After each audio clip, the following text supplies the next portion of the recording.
साहब अब ये बात भी करते चलें कि डाटा सेंटर्स जो हैं, जो कि बाकी उनकी इंटेलिजेंस के मराकज़ हैं, अब उनको बड़ा शदीद ख़तरा है और ईरान किसी वक्त भी वहाँ पर हमला कर सकता है। और ईरान ने यह भी कहा है कि ईरान के लिए मुश्किल नहीं है क्योंकि इनका कोई डिफेंस तो है नहीं। जहाँ पे अमेरिकन फ़ौजी जो हैं वो माजूर हो चुके हैं, मारे गए हैं। हमला हो चुका है, कुवैत में डाटा सेंटर पे हमला हो चुका है। वहाँ पर अमेज़न का डाटा सेंटर था, उस पर बाकायदा तौर पर हमला हुआ है और उस पर मिसाइल हमला हुआ है और वो पूरा डाटा सेंटर जो है वो तबाह हो चुका है।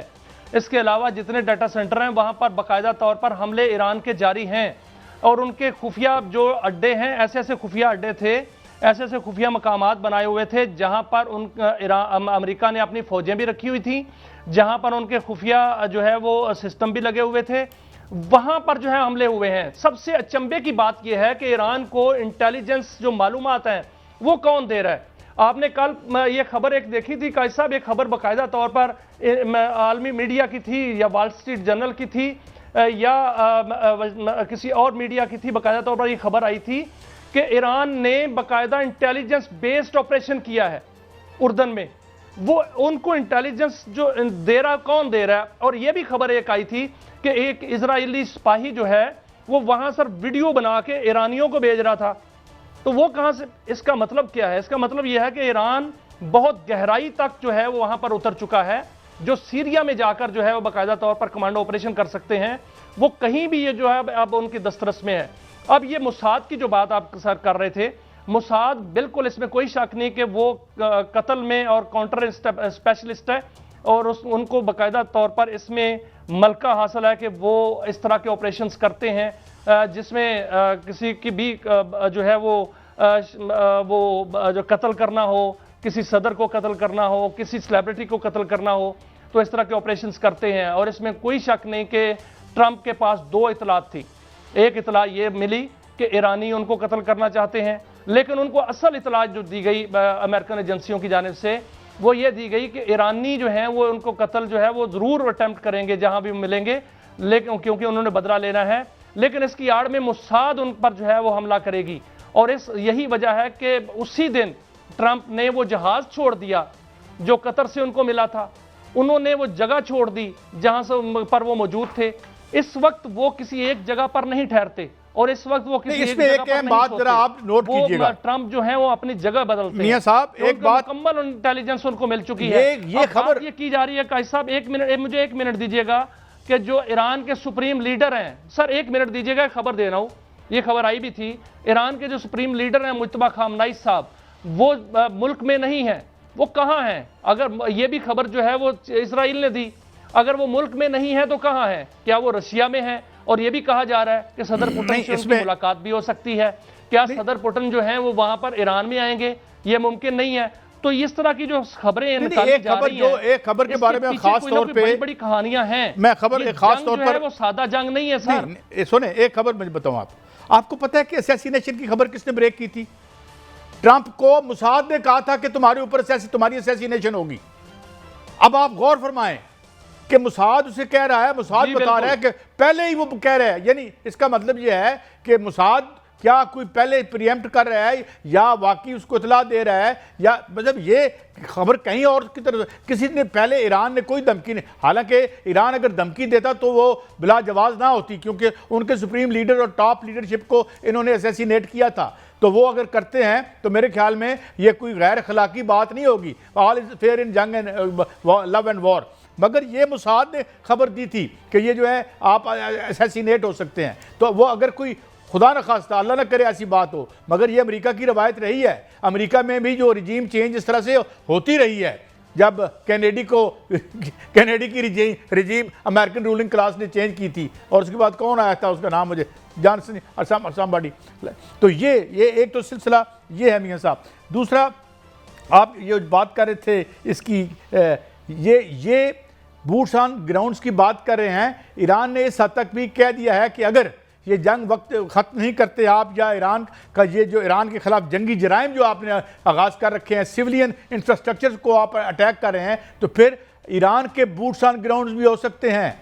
बड़ी जो है डिफेंसलेस किस्म की सिचुएशन है, कुवैत की, यूएई की और दूसरी जगहों, और वहाँ पे तो खुद अमेरिकी जो हैं वो अपनी बेसिस से निकल के तो सिविलियन जगहों पे होटलों में जाके ठहरे हुए हैं।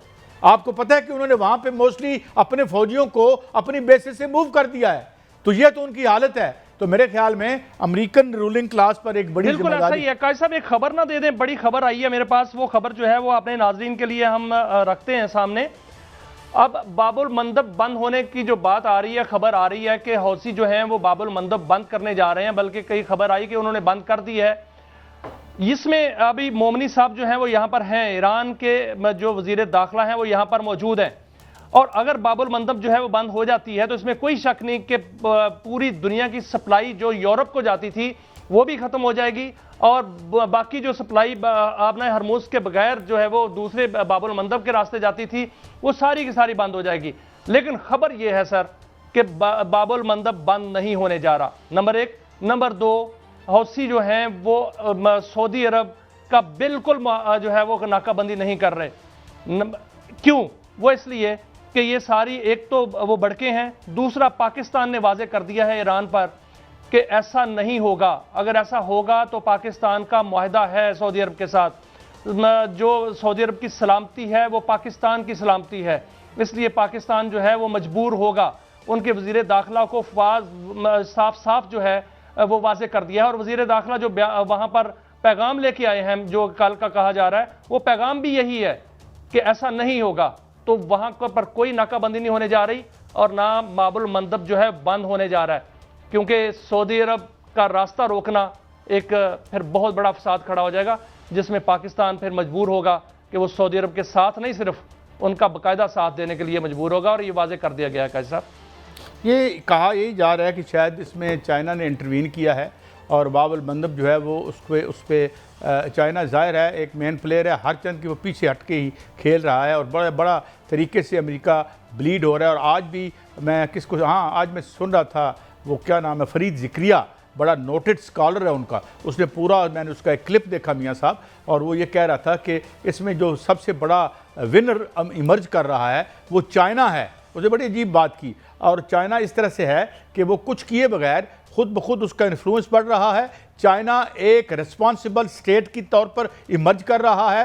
पूरी दुनिया अब चाइना की तरफ ट्रेड और डिफेंस दोनों सूरतों में चाइना की तरफ देख रही है। वाइल चाइना ने एक गोली या एक मिसाइल भी अपने तहीं उसने फायर नहीं किया। और ये सारा जो ट्रंप साहब हैं वो ये और इसमें यानी ये आप वो टेस्टली मान रहे हैं। मैं CNN की रिपोर्ट दे रहा हूँ आपको। CNN अब ये तो नहीं कहेगा ना जी का हम फारो हो गए हैं पूरे मिडिल ईस्ट से, वो कह रहे हैं जी हम भी थोड़े से रहेंगे। मगर फरीद ज़िक्रिया की बात ना करें, वो तो इंडियन पिट्ठू है, वो इंडिया की ज़बान जब वो ये बात कहते हैं ही बोलता है, इंडियन पिट्ठू है, बल्कि वो मीडिया से आगे निकला हुआ है। फाइनेंशियल टाइम जो है वो इस तरह की खबरें दे रहा है, वो ज्यादा ऑथेंटिक है। नहीं साहब वो क्या खबर दे रहा है? फंसाने की कोशिश की जा रही थी। किसको? इसमें अमेरिका जो, मैं एक खबर देता जाऊं, एक छोटी सी खबर है, फिर उसके बाद फरमाइएगा। अमेरिका ये जरा मैं खबर पढ़ दूं। अमेरिका जो है वो यहाँ चाइना को, ये मैं खबर जो हमारी स्क्रीन पे चल रही है, ताइवान में जंग ले जाएगा और वहां पर चाइना के साथ जंग करेगा बाकायदा तौर पे। लेकिन स्क्रीन पे खबर आ रही है में इतना फंस चुका है इस दलदल में कि अब वो शायद ये फाइनेंशियल टाइम्स की खबर है। ये अमेरिका का बहुत बड़ा माउथ पीस है, और ये कह रहा है कि why the world trust China more than America. ये जो फरीद ज़िक्रिया की मैं बात कर रहा हूँ, मैं कोट इसलिए कर रहा हूँ कि जब एक ख़ास ज़हनीत के जो एंटी यानी ईरान लोग हैं, जब वो ये खुद तस्लीम कर रहे हैं कि हम ग़ज़लील ख्वार हो रहे हैं, बर्बाद हो रहे हैं, तो इससे इसको और एतबार मिलता है कि वाकई ये दुरुस्त है। आप देखिए ये प्लान ही यही था, प्लान ही यही था कि चाइना को किसी तरह जो है वो जंग में घसीटा जाए।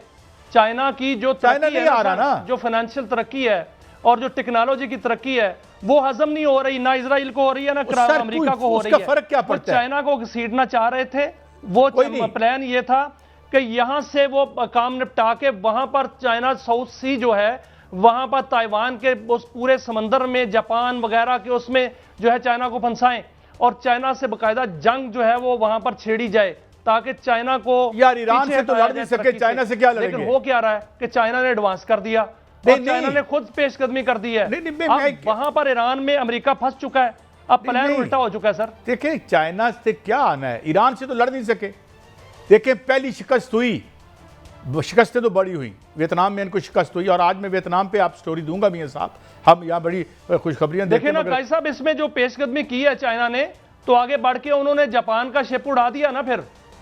जी हाँ, प्लान चाइना तो यही और था इस ना हवाले कि से चाइना को वहां पर एक engage पाकिस्तान किया और जाए, चाइना यहाँ की पर रो जो भी अपना हुई काम है, डाला, पूरे जो एक डिप्लोमेटिक रो भी हमारी शायद हुई है, उस पर हमने थोड़ा सा एहतजाज भी हल्का फुल्का किया था उनके साथ। हमारे ताल्लुकात जापान से बहुत अच्छे हैं, लेकिन बहरहाल वो क्या था वो शायद आज हम बात ना कर सकें।